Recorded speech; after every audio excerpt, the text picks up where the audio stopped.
Birinci Dünya Savaşı'ndan sonra birçok Arap devleti kurulmuştur. Bunlardan bir tanesi de Suriye Arap Krallığı'dır. Bu krallık tam tamına 139 gün varlığını sürdürmüş ve tarih sahnesinden silinmiştir. Gelin sizler ile bu krallığın kuruluşuna ve yıkılışına bir göz atalım. Birinci Dünya Savaşı devam ederken İngilizler Arapları kışkırtmış, onlara bir Arap krallığı sözü vermişlerdi. Hicaz emiri Şerif Hüseyin 1916 yılında bağımsızlığını ilan ederek kendini Hicaz kralı ilan etti. Arabistan Lavrası ile birlikte isyana önderlik etti. Savaştan sonra kurulan İngiliz ve Fransız manda yönetimlerini kabul etmeyerek kendisini bütün Arap ulusunun kralı ilan etti. Versay Antlaşması'nı kabul etmemesi sebebiyle İngilizlerle arası açılmıştı. Suriye Arap Krallığı'nın kurulmasını sağlayan en önemli etkenlerden biri Arap ayaklanması, diğeri ise Hicaz emiri Hüseyin ile İngiltere'nin Mısır valisi McMahon arasında gerçekleşen yazışmalardı. Hüseyin, McMahon yazışmalarında Arapların Osmanlı'ya karşı bir isyan başlatmalarının ödülü olarak bir Arap krallığı vaat edilmekteydi. İngilizler bir taraftan Araplara özgürlük vaadinde bulunmaktayken diğer taraftan Fransızlarla aralarında Sykes-Picot'un da bulunduğu bir dizi anlaşmaya imza atmaktaydılar. Sykes-Picot'un uygulamaya sokulması Suriye Arap Krallığı'nın sonu olacaktı.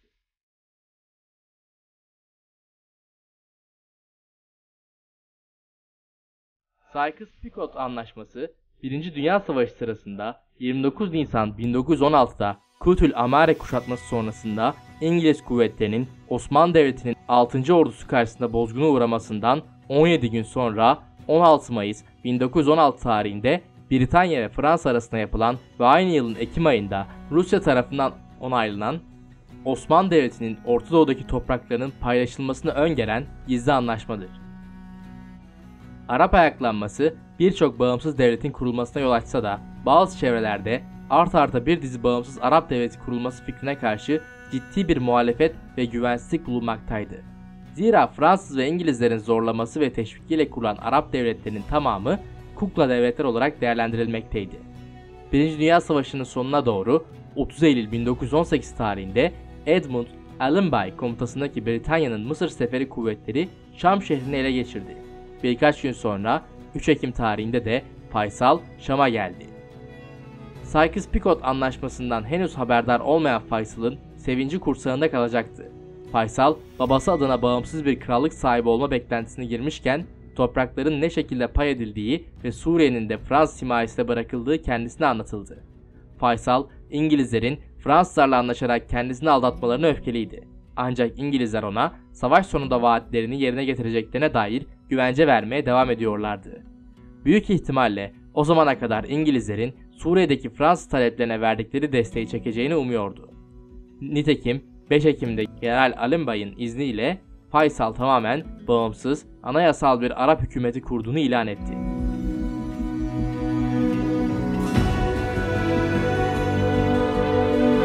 Fransız Başbakanı büyük hayal kırıklığı yaşamıştı. Uluslararası toplumda tanınırlığı olmadan sadece İngiltere'nin himayesinde böylesine yarı bağımsız bir devlet kurulması Fransa için endişe vericiydi. Savaştan sonra toplanan Paris Barış Konferansı'nda Faysal Arap bağımsızlığı için mücadele vermekteydi. Muzaffer devletler bu konferansta mağlup ittifak devletlerinin akıbetini ve bu devletlerin topraklarını nasıl paylaşacağını karara bağlıyorlardı. Özellikle Osmanlı İmparatorluğu'nun Orta Doğu'daki topraklarının paylaşımı tartışma konusuydu. Orta Doğu'da Arap nüfusunun yaşadığı toprakların statüsü konusunda İngiltere ve Fransa devletleri arasında yoğun münakaşalar yaşanıyordu. Mayıs 1919'da Fransa ve İngiltere başbakanları Orta Doğu'daki topraklara veya nüfus alanlarına ilişkin taleplerini karara bağlamak üzere Paris'te bir araya geldiler. Toplantıda İngilizlerin Suriye'de Fransız kontrolünü kabul etmeleri karşılığında Musul ve Filistin İngiliz mandası bırakılacaktı. Aynı zamanda ABD öncülüğünde bölgede yaşayan halkın taleplerini dinlemek üzere King Crane Komisyonu adıyla anılacak bir uzlaşma komisyonu kuruldu. Başlangıçta hem İngiltere hem de Fransa tarafından desteklenen bu komisyon en sonunda Amerikalılar kendi başına kalmıştı. Komisyon amacına ulaşamayacaktı. Batı'da yaşanan bu gelişmeler karşısında Suriye'de El Fethetah Cemiyeti, Genç Araplar Cemiyeti gibi milliyetçi örgütler ulusal düzeyde bir kongre hazırlıklarına başladı. Milliyetçi gruplar Faysal önderliğinde tam bağımsız bir Arap devleti kurmak hevesindeydi. King-Krenek Komisyonu Arap Birliği fikrini cesaretlendirirken Fransız otoritelerini tüm engelleme çabalarına rağmen Lübnan ve Filistin'e dahil olmak üzere tüm Arap topraklarında temsilcilerin tespiti için seçim çağrısı yapılıyordu. Suriye Kongresi'nin ilk resmi toplantısı 3 Temmuz 1919'da yapıldı. Kongre başkanı olarak Haşim el-Attasi seçildi. 25 Temmuz 1919'da Şam'a ulaşan King-Krenek Komisyonu üyeleri halk tarafından bağımsızlık ya da ölüm sesleriyle karşılandılar. Suriye Kongresi 2 Temmuz tarihinde Fransızların taleplerini reddeden, Faysal'ın yönetiminde bağımsız bir anayasal monarşi kurulduğunu ilan eden ve ABD'ye yardım çağrısı içeren bir kararname yayınladı. Özellikle İngiltere'nin Suriye'den çekilmesi ve Suriye'deki İngiliz askeri yönetiminin sona ermesi için İngilizlerin Fransızlarla anlaşmasından sonra Faysal'ın İngiltere ve ABD'nin Fransızlara karşı kendisine yardıma geleceği yönündeki tüm ümitleri de sönüp gitti. Faysal Temmuz 1920'de Fransa ile anlaşma masasına oturmaya zorlandı.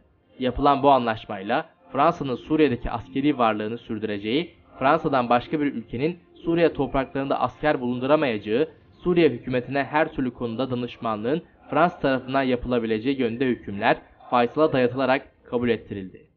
Anlaşmanın duyulması, onun Fransa karşıtı ve bağımsızlık taraftarı destekçileri arasında tepkiyle karşılandı ve Faysal'a bu konuda yoğun şekilde baskı yapmaya başladılar.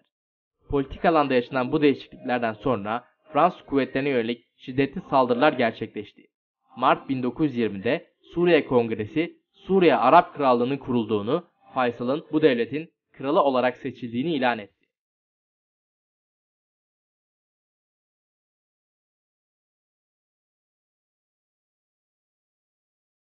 Haşim el-Attasi, başbakan olarak seçilirken Savaş Bakanlığı ve ordunun başına Yusuf el-Azma getirildi.